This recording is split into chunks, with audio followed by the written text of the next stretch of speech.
This is the Rolling with Tay podcast. I'm your host, Tasia, aka Tay, and this is episode 15. And my guest today is Cemohn. Cemohn is an educator by day and a runner, cyclist, triathlete, weightlifter, and all-around athlete by night. Welcome to the podcast. Thank you so much for having me. I'm excited to be here and to answer your questions. Yeah, thanks again. I just want to let you know, I met Cemohn via Black Girls Do Bike, the NYC chapter. Shout out to the ladies.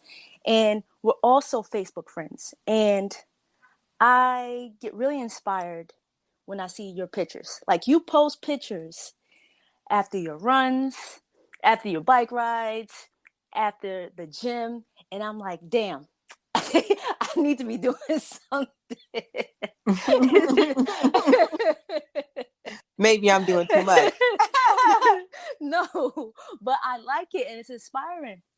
So, and I'm sure you're inspiring people that you never even thought. So I really appreciate it. And it, it definitely gives me the motivation to like, all right, Tay, even if I don't feel like it, I'm like, nah, I got to go out there. Exactly. That's what it's for. All right. But before we get into the nitty gritty, right, I have 3 questions to ask you to see if you know off the top of your head, right? Okay. All right. How many marathons have you run? I have run 6 marathons. 6 marathons. Nice. How many centuries have you completed?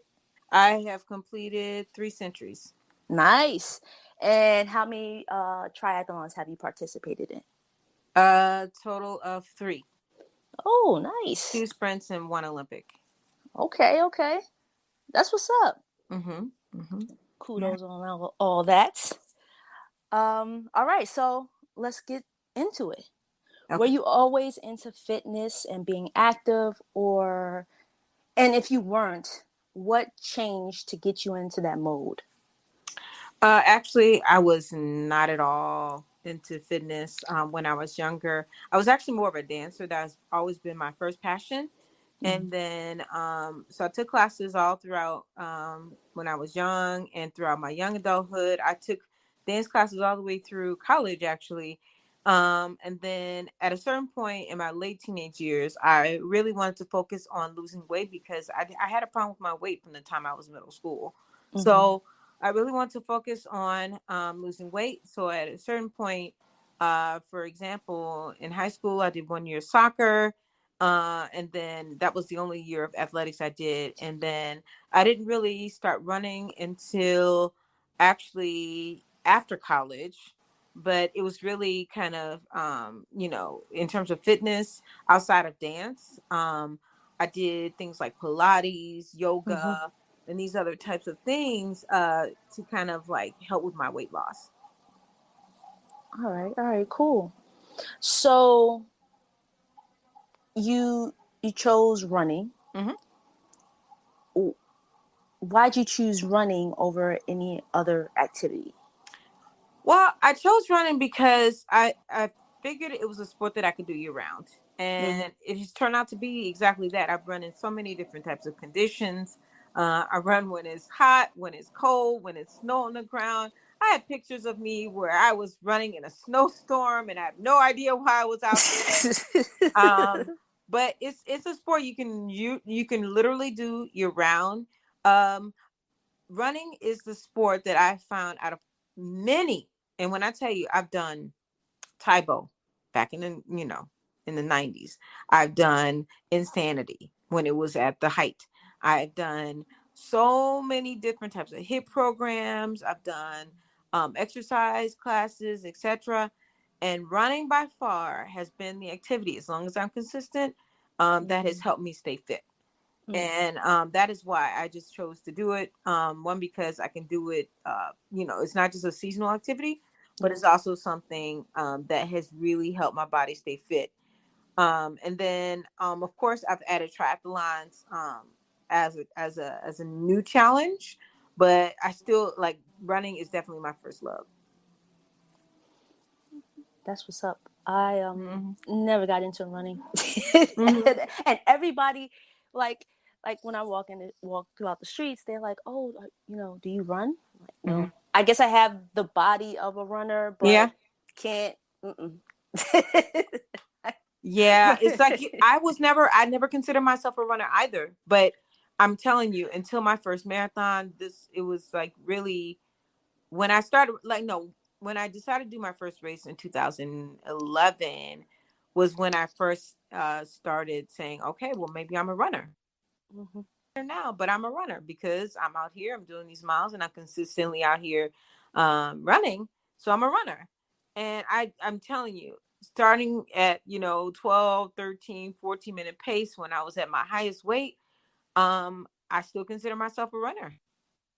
Took a long time for me to feel like I was making progress, but eventually, especially as the weight came off, it just got easier and easier. But I promise you, as long as you're consistent, like, it gets easier, and it feels less like it feels less like a chore, but Mm-hmm. it just takes time. Mm-hmm. Yeah. What would you say was your biggest challenge to, I wouldn't say learning how to run, but now you are doing something that you're Mm-hmm. you weren't normally doing. So, and you had to stay consistent.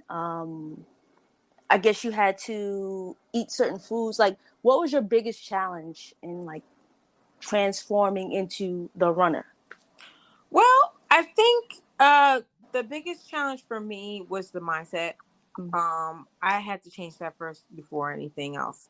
Um, I had to like change my approach.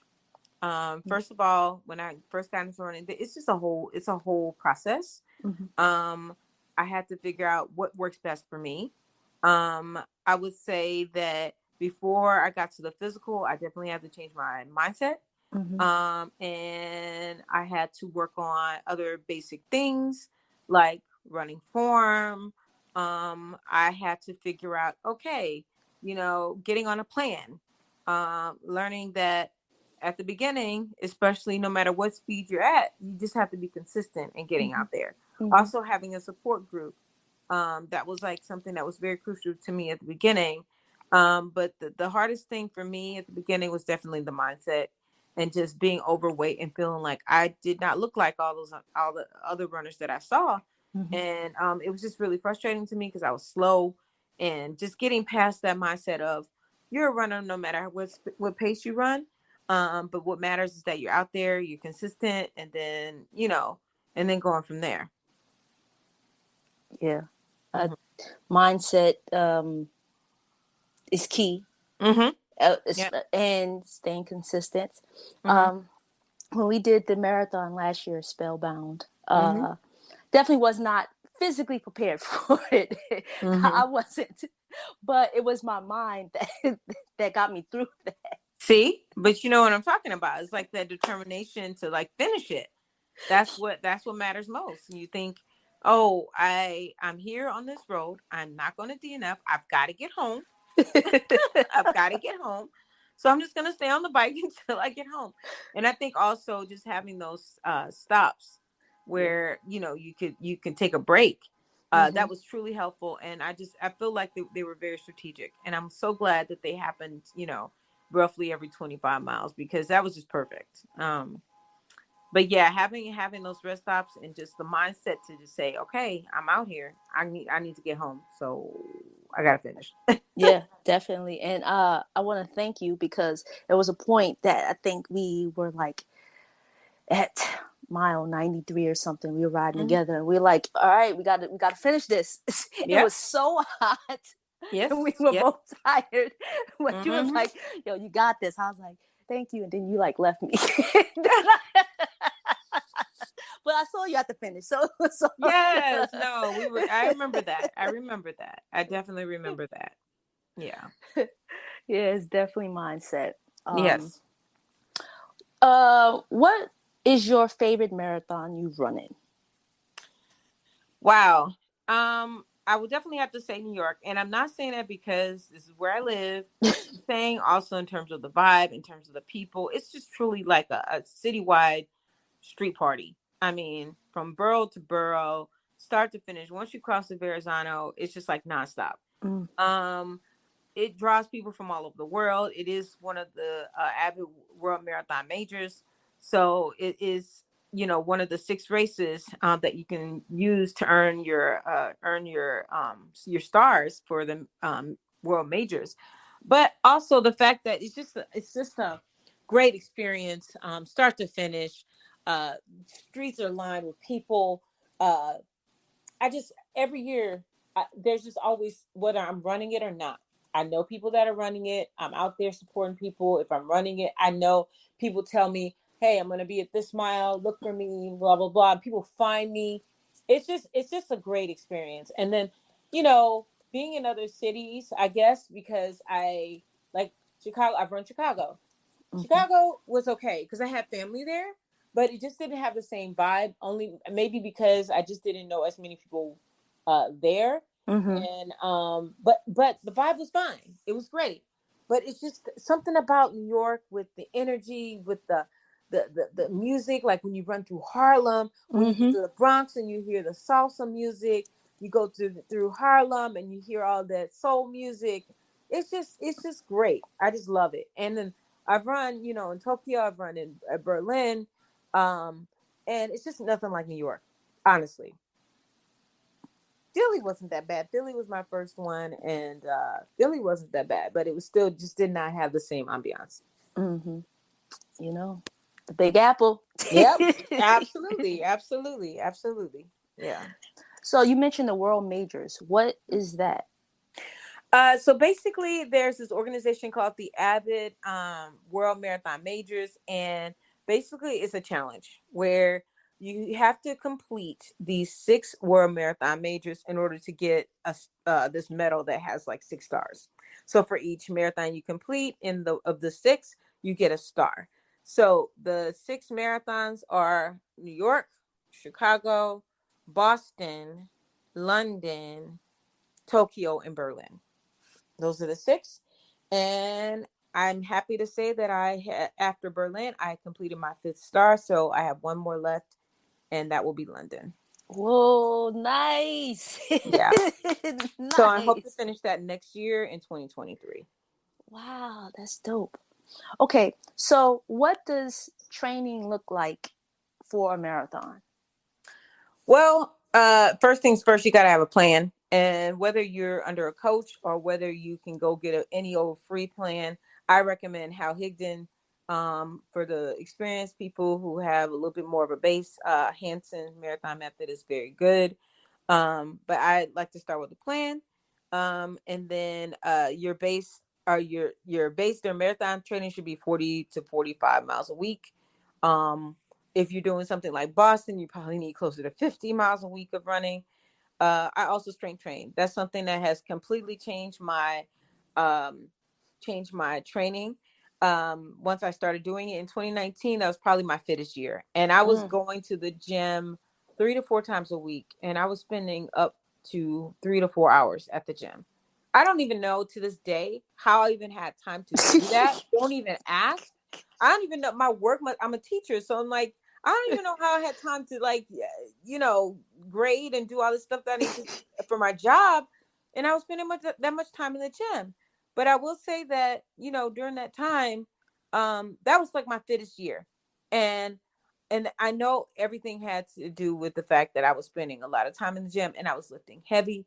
If Hmm. I showed you videos of what I was able to do at that time, I don't even know. I don't even know how I was able to do all that.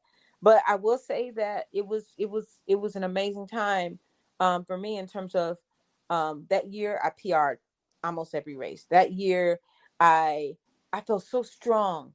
That was like literally the strongest year I can remember to this day. And then of course the pandemic happened in Hmm. 2020. But also, you know, since then I've kind of scaled back. Only because I did go through, the pandemic and more importantly, a lot of overtraining. And that's Hmm. something that I strongly advise people to be aware of. You can overtrain, and meaning that, less is more, and more is not necessarily going to be beneficial Mm-hmm. in training. And so when you get on a plan and you do strength training, just be reasonable about it. Have everything be balanced. Make sure you get all your major things in. That includes recovery, that includes running, that includes strength training.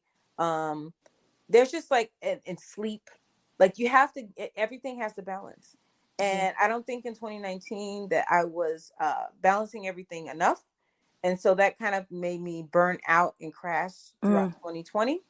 I also developed asthma, which also kind of changed my training too, which Mm. also pushed me towards cycling because while I was rebuilding, um, that was pretty much the only activity I could do that would not trigger my asthma. So I just feel like it has taken me all this time to work through overtraining, and I'm telling you, 2 years. It's taken 2 years to work through the overtraining that I experienced plus pandemic stuff, and now I feel like I'm getting back to where I was, and I'm feeling really good, but just making sure that you balance, like I said, the running, recovery, and that includes everything: massage, foam rolling, all these things that we do for recovery, stretching, all of that, sleep, also of course good nutrition. That is really what I think makes a good program. And it's a part-time job. I tell people that all the time. Being a good runner is a part-time job because there's so much that goes into it. And when things are out of whack and when things are not balanced, then your performance will suffer. Uh, And then the last thing I was going to mention, um, I used to train with a coach, but there are plenty of good plans out there. And so last last cycle I did run the Boston Marathon using a plan that I modified. mm-hmm. That I found. Well, I used Hal Higdon and then I just modified it. But it can be done, whether you're with a coach or not, but definitely having that guidance is also helpful, like for more inexperienced marathoners. Mm-hmm. And you mentioned earlier too the support. Uh, you run with a group, right? Yes. So I started out with Black Girl Run, so BGR, when I first moved to the city in 2017. And then I kind of moved past that and went to private coaching because I found that, with Black Girls Run, it was a great group for, and I did meet some marathoners in that group. And actually, it was through them that I did my first one. But then I wanted to push myself. And so then that's when I decided to get a coach. I went through some private coaching. And then at that point, I was kind of doing everything on my own. Mm-hmm. So then I decided I wanted to move back to group training. So I did run with a group called the New York Flyers. And then I moved on to another group, Coach Medina NYC. And I trained with them for like 2 years, and that was when I told you I got the burnout, and Mm-hmm. I just decided to kind of shift away from that. Right now, I'm not affiliated with any group per se. I'm kind of keeping my eyes open for a group that can possibly join when I'm ready. But for now, I'm kind of good where I'm at and running with former teammates and things like that. Okay, cool. So, would you suggest that for someone um, starting out? Like, I know a lot of people that run by themselves, but is the importance of running with a group and that support uh, Absolutely. beneficial? Mm-hmm. Absolutely. If you're doing your first marathon, 200%, because it's going to keep you accountable. I think accountability is something that I should have mentioned earlier, but definitely accountability is important. When you're running with people and you have to show up for people, it always makes things a lot easier. Like even for myself now, I have certain days a week where I run with people, and I'm like, okay, on this day, this time, I'm going to be meeting up with these people to run, and so I don't miss because Mm-hmm. I know people are counting on me and that they're going to be waiting for me. And so that has always been helpful, kept me on track. And for somebody who's doing a first marathon, especially for that moral support, I do think that, it's always helpful to run with a group. Yeah, it's like that with the group rides. Yeah. Oh, absolutely. 200%. Mm-hmm. 200%. Because like doing long rides by yourself, even if it's like 2 or 3 people, it's like, no, you want that ambiance of having those other people. And then especially if they're stronger riders, because then they can kind of pull you along. Yeah. Yeah. Yeah. So last September, you ran in the BMW Hmm. Berlin Hmm. Marathon. Hmm. And I just want to let you know that I think you told me that there were inline skaters that Yes. skate the route Yeah. before. I had no idea, and I looked it up. I was like, what the heck is this? That's so cool. Yeah. Yeah. How was that experience for you? You know, I always say that international races can be tricky. Mm, And I say they can be tricky because it really, you, in America, you can expect certain things. mm-hmm, When you go to a race, you expect Gatorade on the course, you expect water on the course, you expect it every 1 to 1.5 miles. Um, you expect certain things. Um, Even with medical tents, like you expect to see those. When you go to international races, you really have to read the fine details to know what to expect when you get there, because otherwise you get there and you're just like, what is going on? So, for example, in Berlin, I knew beforehand from people who had done it, as far as the electrolytes. mm-hmm, So, Morton's is a electrolyte product that they use. Well, the only problem with Morton's is that they have a electrolyte version, and then they have a non-electrolyte version of the powder that they use. And on the course, for whatever reason, in Berlin, they use the non-electrolyte,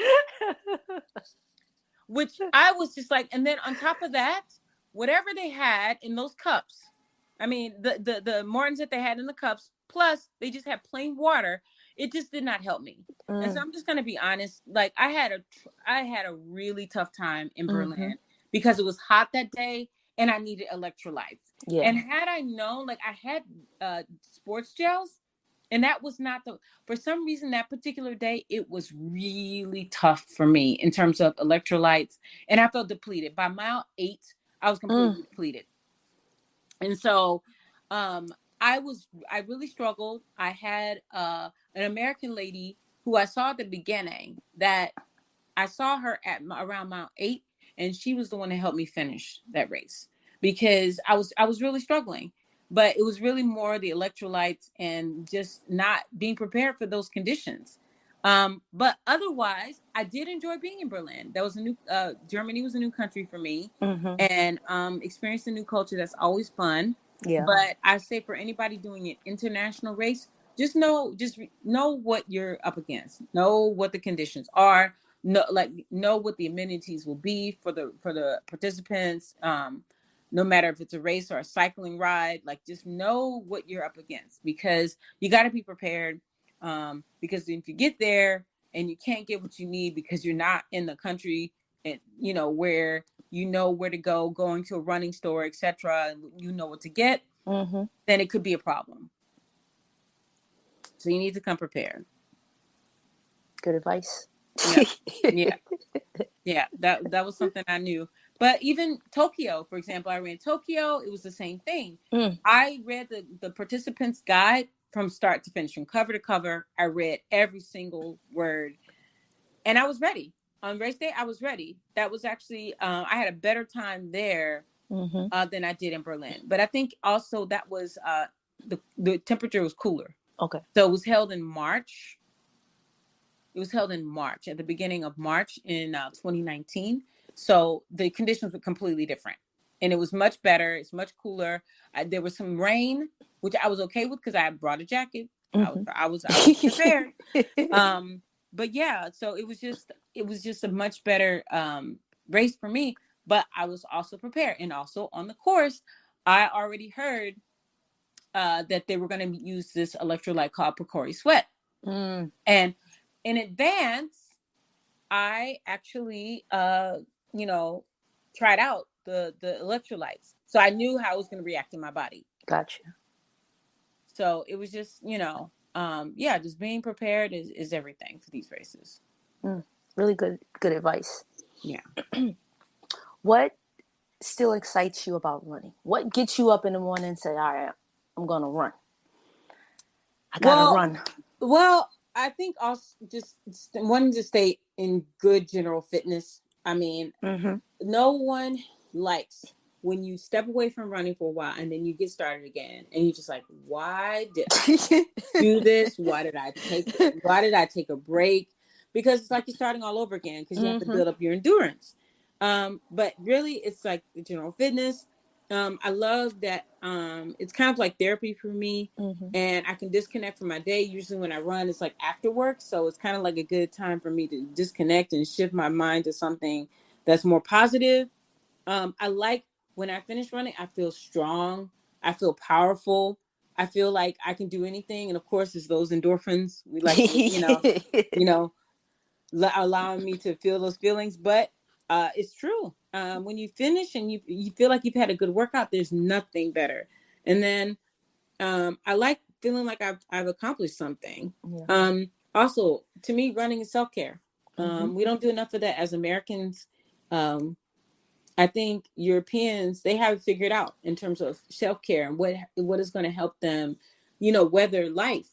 Mm-hmm. And it's because you go to any of these European countries at a certain time of day after work, 5 o'clock rolls around. People are leaving offices. They're putting on their walking shoes. They're out in the neighborhood doing walks, running, biking, doing all these things. And here we are in America, and people are just kind of going home and just plopping down in front of a TV. Like, no, it's completely different than what you would see in some of these other countries. And having lived in France for a while, that was something that really struck me in terms of the difference between the American lifestyle and the European lifestyle.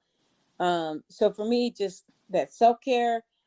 Also, I love searching for PRs and going for the challenges that are gonna make you feel like, yeah, I really did that and I accomplished that. And I've done a lot, like sub doing my half marathons. Like, yes, when I can do that, I'm like, yes, this makes me feel like I'm making progress in what I'm doing is taking me somewhere. Because yeah, like I can train, but I want to also perform. So Mm-hmm. that's something that keeps me going too, because it gives me something to reach for. Yeah. So switching gears a little bit, Mhm. and you mentioned earlier about getting into triathlons because of Mhm. a new challenge. So now that you're doing triathlons, how do how is training for that incorporated with your running? Because I know it is running, cycling, and swimming, but Mhm.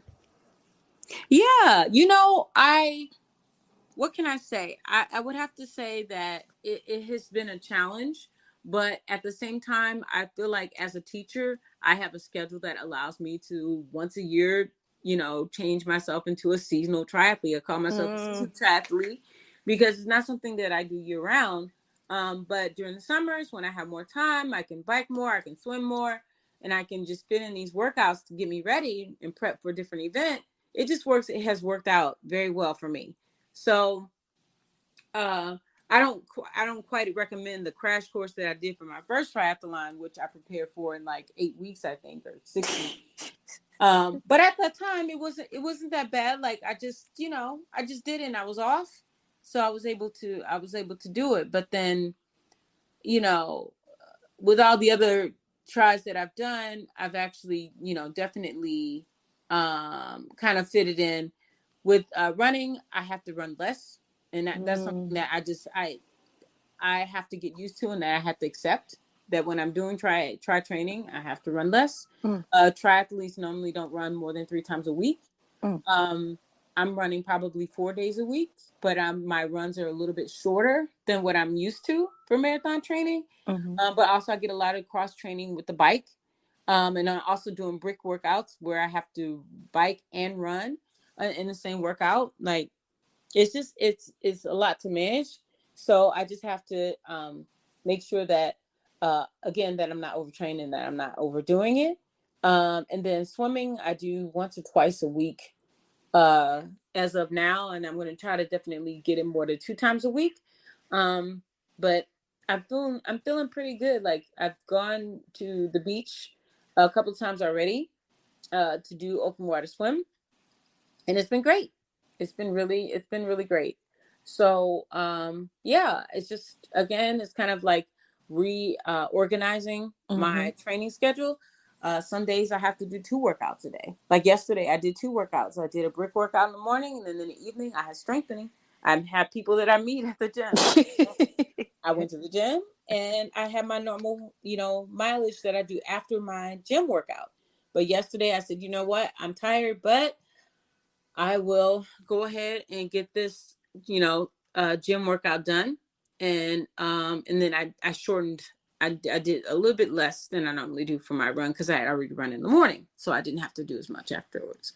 So it's just a constant juggling act. But you know, I just have to manage it and also listen to my body and make sure that Mm-hmm. we're doing it. Mm-hmm. Yeah, that's definitely important. Definitely getting the right amount of rest and, Yes, yes, yes. listen to your body. And the recovery too, just like taking it slow and getting back into it. Yeah, yeah. Recovery is important. Sleeping, stretching, something I really need to start doing once I get my body back into the rhythm. Because like I'm right now, I'm just like I'm tired all the time. Mm-hmm. However, just like doing yoga, I love yoga. Been doing it off and on for many years, and but I feel like you know with try training, it's a constant fight against fatigue.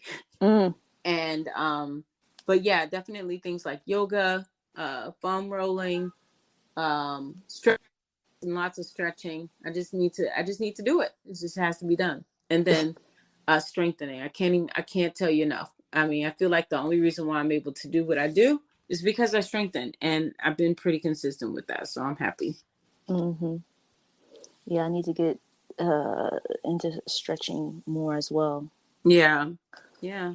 Hmm. especially after those long bike rides. Yes. And we think as a cyclist, I can just jump off the bike and just go do whatever. No.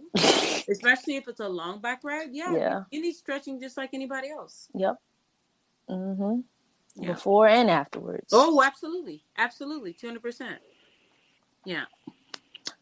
Do you have any? Well, I already know your marathon goal. Uh-huh. Um, but do you have any cycling goals, triathlon goals that you want to accomplish in the near future? Yeah. So I definitely want to finish my 6 stars Mm-hmm. Yeah. for the World Marathon Majors. And then I would love to, have a cycling adventure and maybe go someplace exotic or interesting, like out of the country to Mm-hmm. do a ride. Um, and then I want to possibly complete a full Ironman.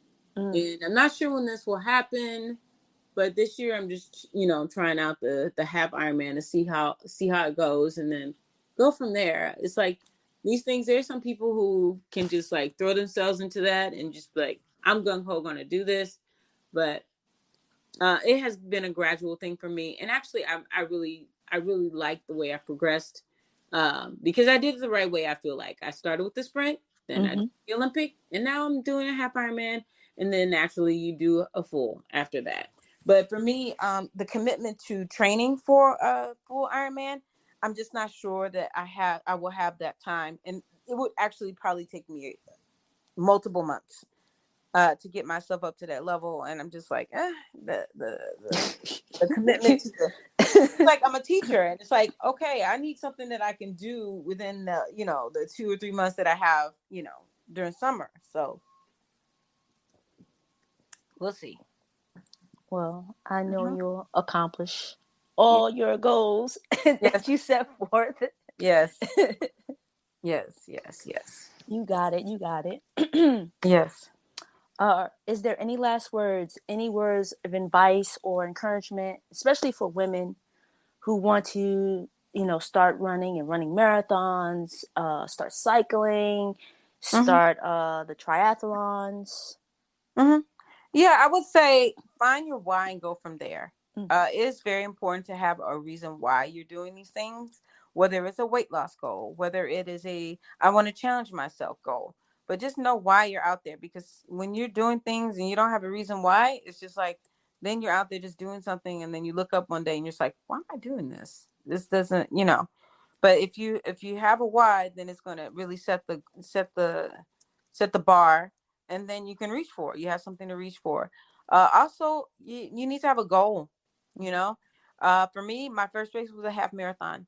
That was the longest distance I'd ever done, and that was my first race. So I had a goal to reach. 13.1 miles, and at that time, I didn't even think I could do it because Mm-hmm. I was very overweight, and yeah, but I took the time, had exactly enough time that I needed to train, and it worked out well. But having that goal there was really something that helped me, give me something to reach for. Um, Also, I would say, if you decide to do something like a try or a race, any kind of race, just get on a plan. Give some structure to your training, and don't just, you know, let weeks go by, days go by. Okay, I'm just gonna do this on this day and this on that day. No, like when you become more experienced, yeah, you can take a plan and you can modify it, based on what you need. But if you a new person starting something out, definitely get a plan, so you can structure yourself and like be able to keep keep track of your progress. And then I will also say, going back to the whole idea of support, just Mm-hmm. finding like-minded people who can support you, because your support might not necessarily come from your family. I have Mm-hmm. plenty of people that I know whose significant others or spouses um, don't share the same passion. Mm-hmm. And so they're over here doing a try, and then their significant other might be doing tennis or something. Yeah. So you need to have your own support network of people that you can go to, that you can train with, that will, help you stay focused on your goal, which I think really makes a huge difference when you have that support. And that's Yeah. it. Have a goal, get a plan, and execute the plan. That's it. Right. Stay consistent. Yep. Mm-hmm. Yep. Thank you so much for being a guest. You are quite welcome. You dropped some gems in this episode, and Oh, you did. thank Um, you. Again, I appreciate you from, want to be a guest on my podcast. Yes, it's been a pleasure. I really, um, it's important for women of color to support and shout out other women of color, because we just don't see it enough. Mm-hmm. We don't see us giving other people that look like us the support and kudos. So Mm-hmm. thank you for having me. And hopefully this will reach some people who might be sitting on the couch saying, okay, I had this goal over here that's been sitting on the back burner for a long time. Maybe it's time for me to start acting on it. Yeah, and that's what I'm hoping. Yes. Yes. Absolutely. Absolutely. Hmm. Yes. This this is the Rolling with Tay podcast. I'm your host Tasia, aka Tay, and thanks for listening. Thank you for having me. One more Rolling with Tay podcast? Well, follow on Instagram and Twitter at Rolling with Tay. Visit the blog rollingwithtay.wordpress.com for more content, and be sure to sign up for the monthly newsletter. And lastly, subscribe to the YouTube channel Rolling with Tay.